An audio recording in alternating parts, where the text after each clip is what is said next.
All right, what's up, you guys? Got an awesome little thing for you guys today. Have you guys ever been in like the pits of a supercross race, motocross race, whatever, and you're wondering how they got their bikes so dialed? Like it looked like they've never been ridden before.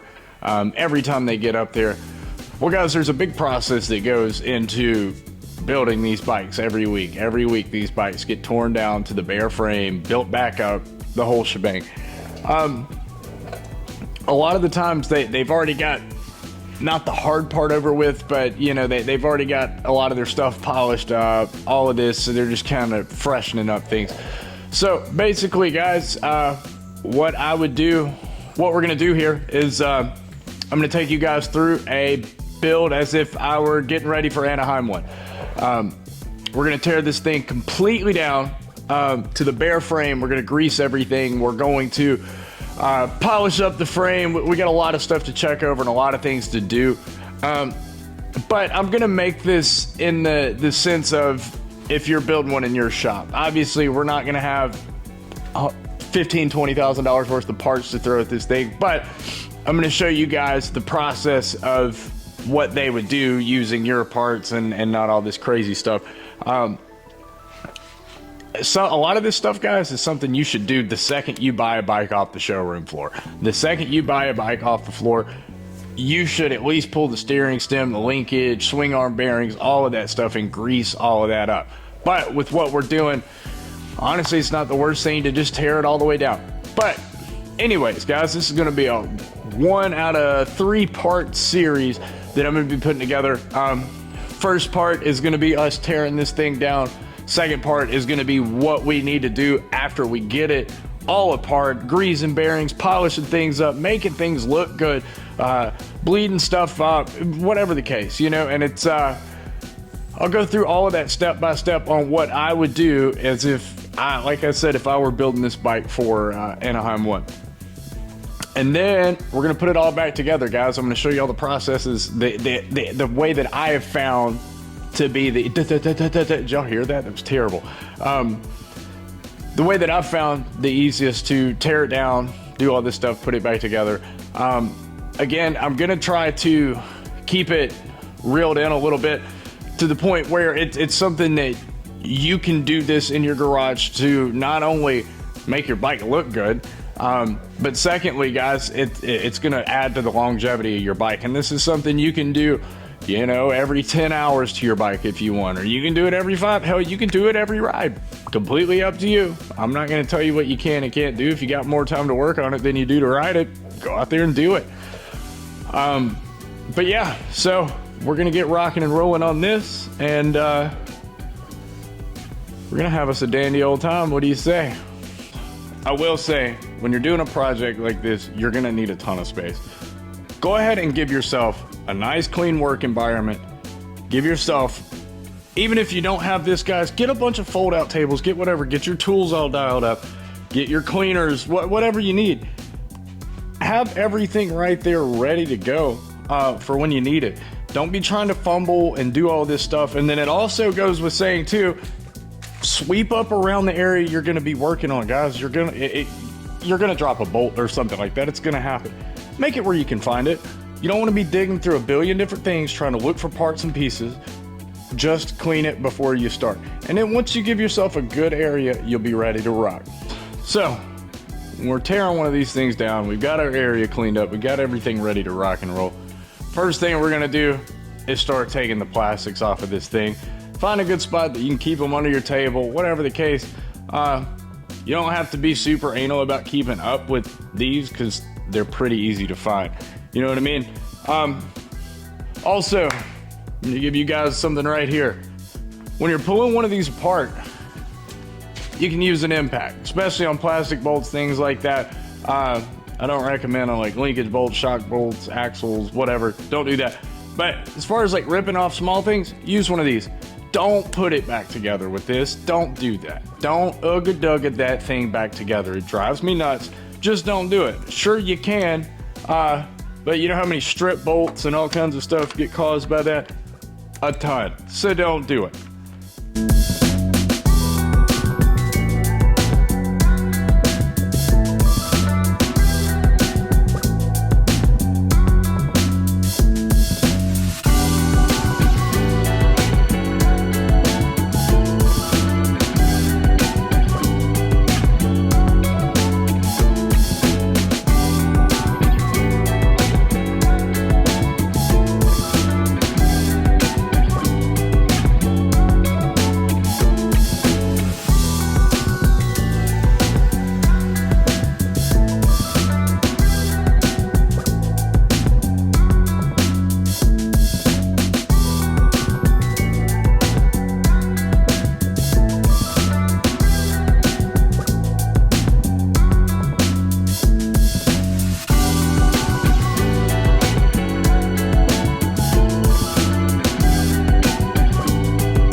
All right, guys, I just want to show y'all something real quick too that is very important. If you've done this a million times, you don't necessarily have to worry about it. But as you're working on this stuff, guys, start laying your bolts out in order of the way you take them apart. So we're gonna have a whole table full all the way down of how I've taken them apart. But if you notice, I got my rear fender, I've got my shroud and side plates, I've got my front number plate, front fender. Now I've got my rear fender bolts coming out. Keep all of that stuff together, guys. It's gonna make putting it back together that much easier, especially if you've never done this. If you're experienced with this, you probably know where things go, okay? But if you don't, and this is something you wanna do, the best thing you can do is keep up with the way you're taking it apart from start to finish, and it's gonna save you a massive headache in the long run.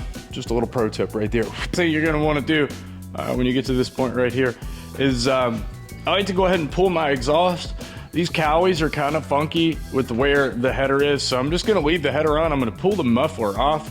And basically what I'm doing is I'm gonna get to the point that I can start working from the back to front right here as far as taking this apart. And I'll explain to you guys why I do that. It's a little bit simpler for me, but when we get there. But anyways, go ahead and pull your pipe off, and then we're gonna start pulling the wiring out of this subframe back so we can go ahead and get this subframe yanked off. Once you've made it to this point that we're at right here, you're gonna wanna go ahead and undo your battery. Just undo your battery completely, okay? Take your both sides, ground and hot, take them off. And then what we're gonna do is we're gonna start to pull the wiring out of this subframe so we can get it off.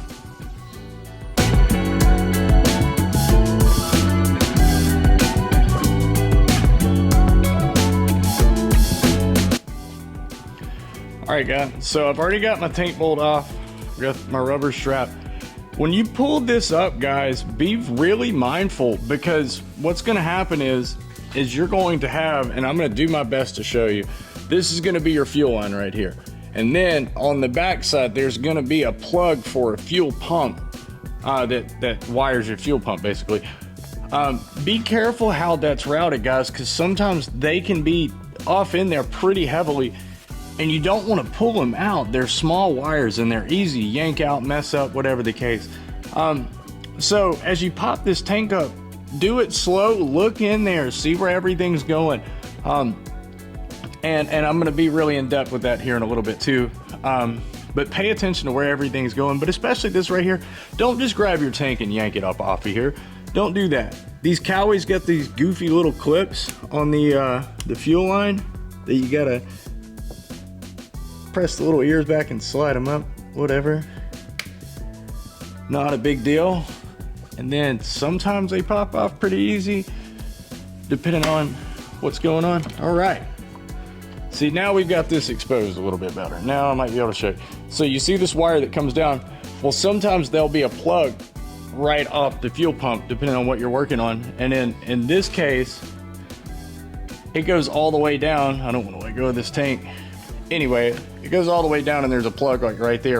Got everything pretty much exposed the way we want it. Now what we're gonna do is starting to take this wire, getting it undone from whatever's holding it onto the subframe part, and we're just gonna start rolling it back up or getting it out of the way.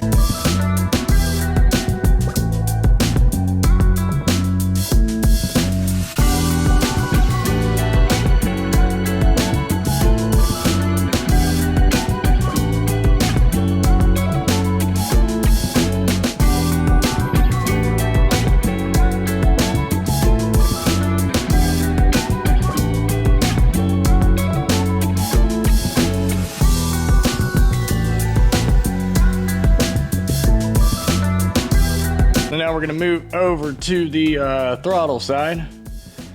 Cowie's got these little, you know what I mean, hanger clips, whatever they are. I'm not sure the correct term for them. I know what they do.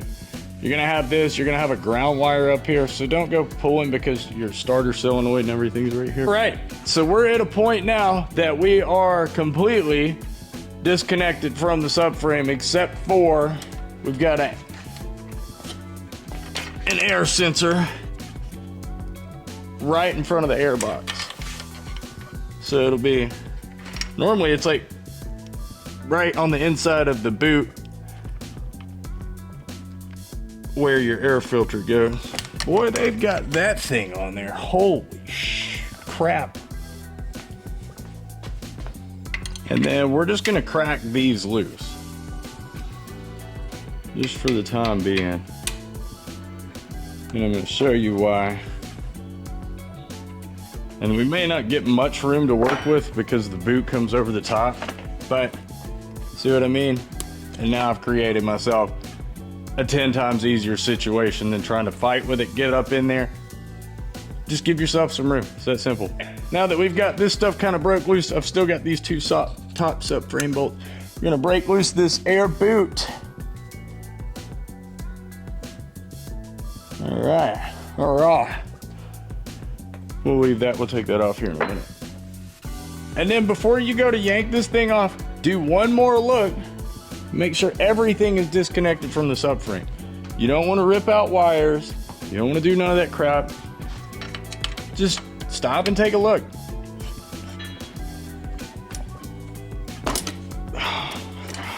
That's crazy, dude. Okay, made it to a point. We've got all of our wiring back, pretty much taken care of. We just got to undo that from the starter. Next, what we're going to start doing is undoing all our electrical going forward, and then we're going to come up here to the handlebars, you know, and take care of that.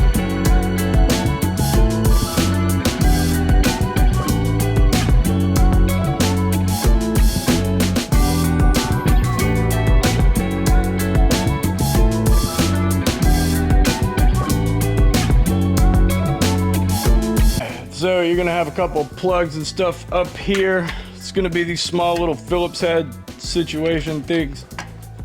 Let's go ahead and pop these off.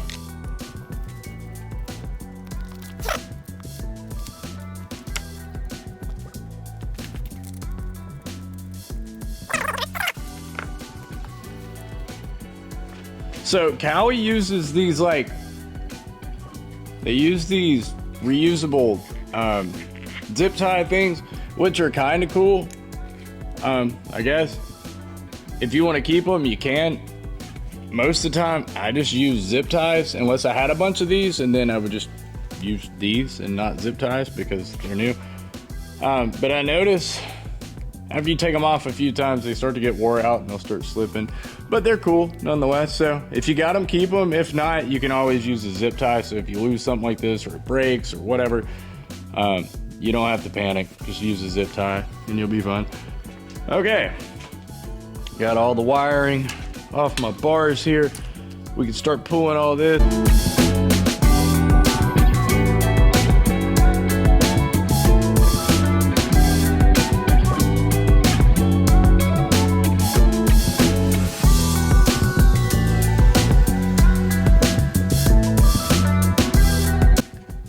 Got our throttle body coming out of here at some point, hopefully. Okay. We're gonna put another,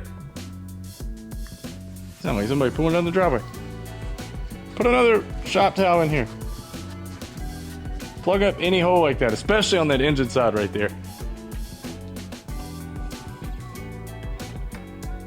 Now with your throttle bodies and stuff, the way you lay them out, put them in their own space. So like I'll do that with like cables and like my harness and stuff. I'll put that all in its own little separate spot. But I gotta get a shop towel in here. So throttle body's out. We're gonna continue working on our wiring. We'll get up here to the front. Get up here to the front. And we're gonna have these little like clip things, you know, nothing crazy. Just a clip, bro. Just a clip. Yeah, dude. Get that out of the way.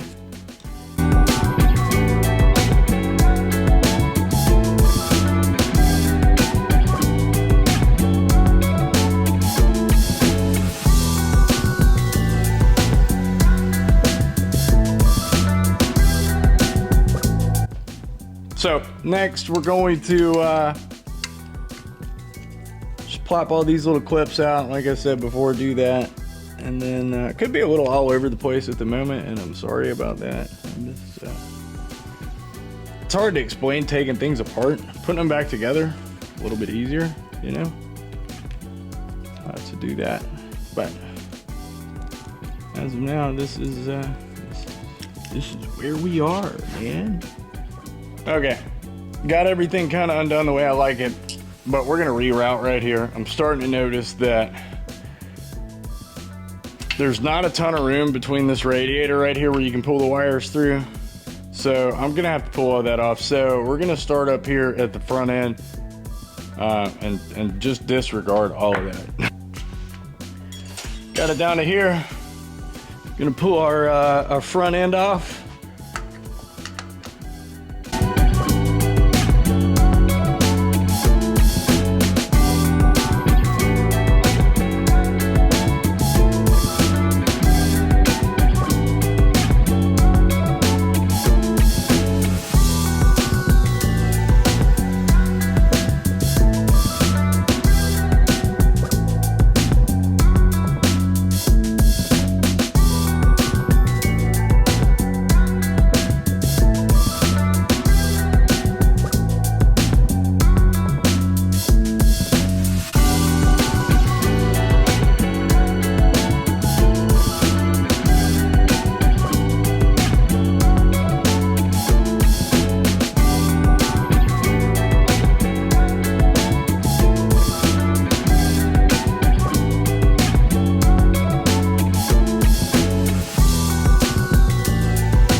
So that's what I like to do, guys. I like to get everything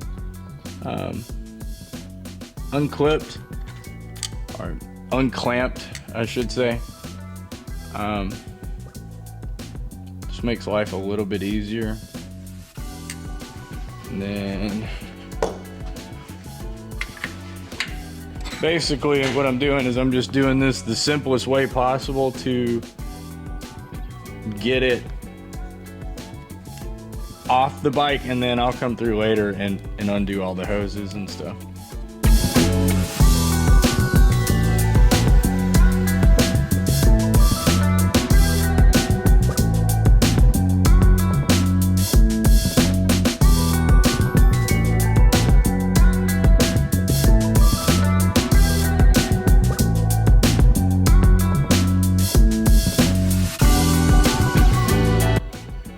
Still got audio. Cool. So if you got a hydraulic clutch, it's going to be run all through here every which way, kind of wonky. So now we're at a good point where we can get this out. When you get the throttle body out, if you want to get it out in one piece, it doesn't necessarily bother me because I'm going to re-bleed the whole thing anyway. I've already taken it apart, so this thing's full of air, so it's not benefiting me at all. But now would be the time that you would do this. So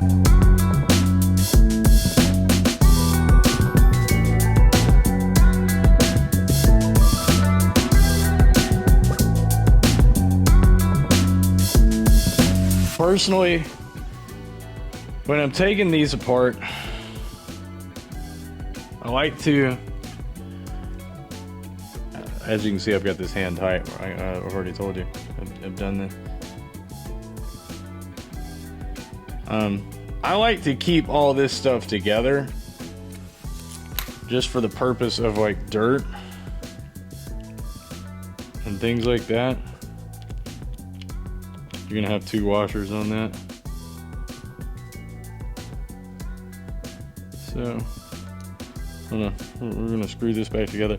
What I've done now is I've taken the line off, and then I'm actually going to mount this back on. Okay, got that back on. Now we can continue on our big mission here. I'm gonna pull this exhaust pipe off so that I can get to this starter wire pretty easy. A lot of this stuff, guys, you can do however you want. I like the phrase, the path of least resistance.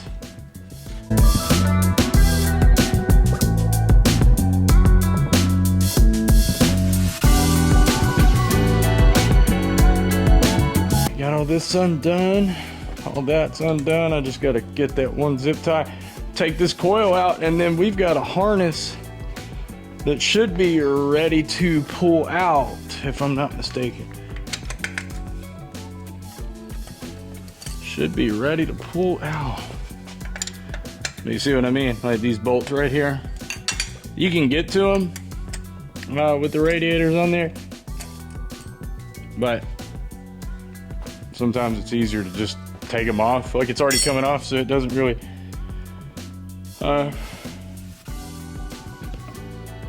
make nothing crazy for me. Put those with the battery.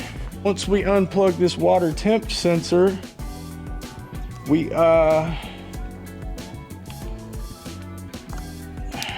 should be good to pull this thing out.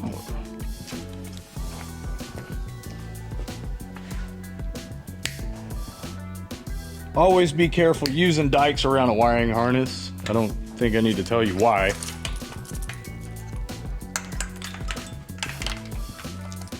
Okay, there you go. There you have it. There's your full harness.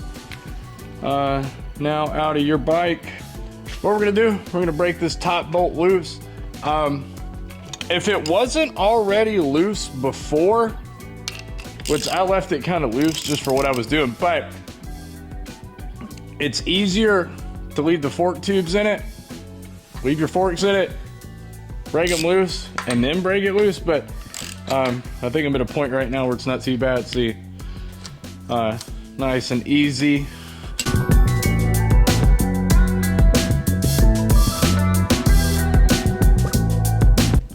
Okay, so now that we've got the front end done, wiring's out, it's pretty simple stuff from here on out, to be completely honest with you. We're gonna pop this chain loose real quick. You can use pliers or you can use a screwdriver. I'm a screwdriver guy because it's easy for me to just get on there and give it a good whacking. But if you want to use pliers and do it that way, nobody's gonna tell you that you don't have to.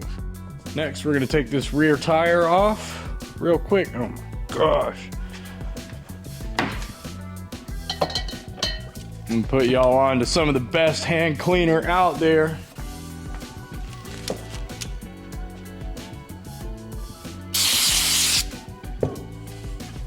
Although it could, you know, it could have some free radicals in the body after a while of doing this, but let me tell you, it gets that crap off your hands. Good. Normally it's a little tighter than this, but I just put it on there hand tight. So sick. So sick.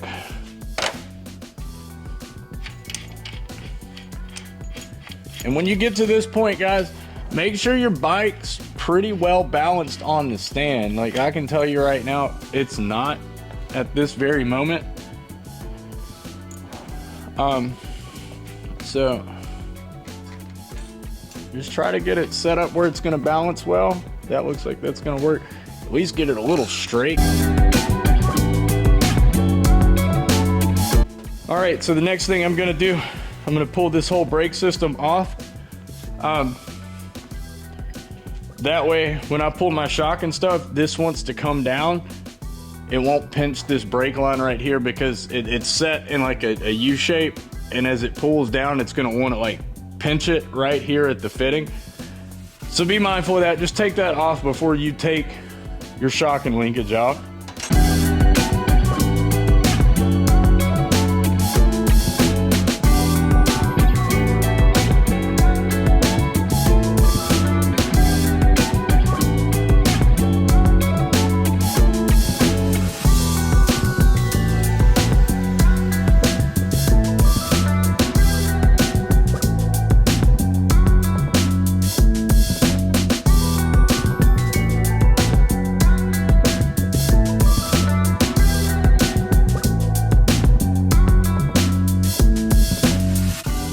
So, and this caliper, the way it sits on there, it sits on a little bracket. It's just gonna slide it back off.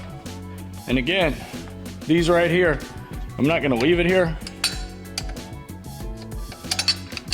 but hang it up. Hang it up. That way all the air comes up to the master cylinder. So All right, we've made it to a point now that I'm gonna take this shock out, and then we'll take the linkage out. Or we'll take the linkage bolt out of the frame out, and I'll leave all of that together. I'll explain that when I get to that point.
Okay.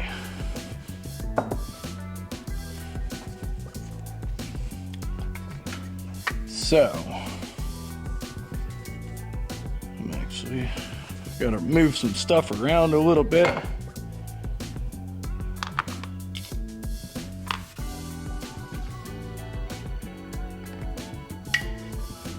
Just picked up my phone, started calling somebody. Guarantee you they're gonna call me back and be like, yeah, what's up, man? And be like, whoops, I didn't mean to call you. Oh, just got a text. Wouldn't you know it? All right, put my linkage stuff down there because that's all gonna be separate before long.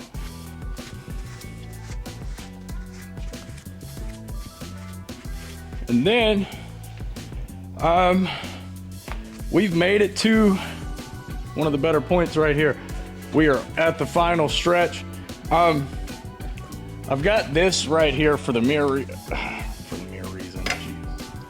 Jeez. When you're taking the motor out, guys, put some straps right here on these foot pegs. You don't have to. Totally up to you again. It's y'all's world. You can do this however you like, but I'm telling you what I do. And what it does, just gives me some reassurance knowing that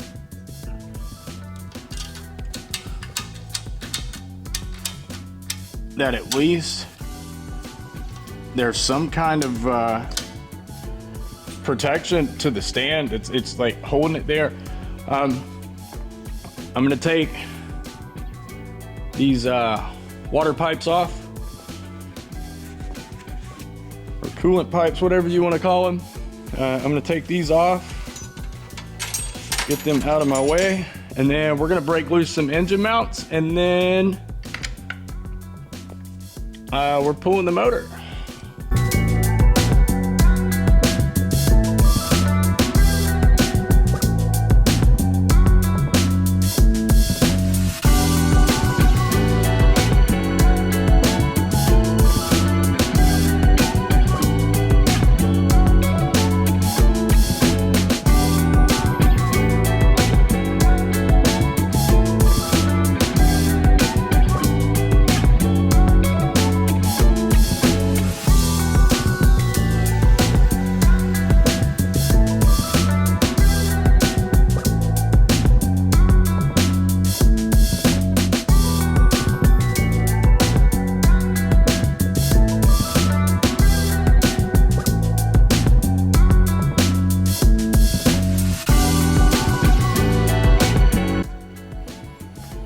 We've done it.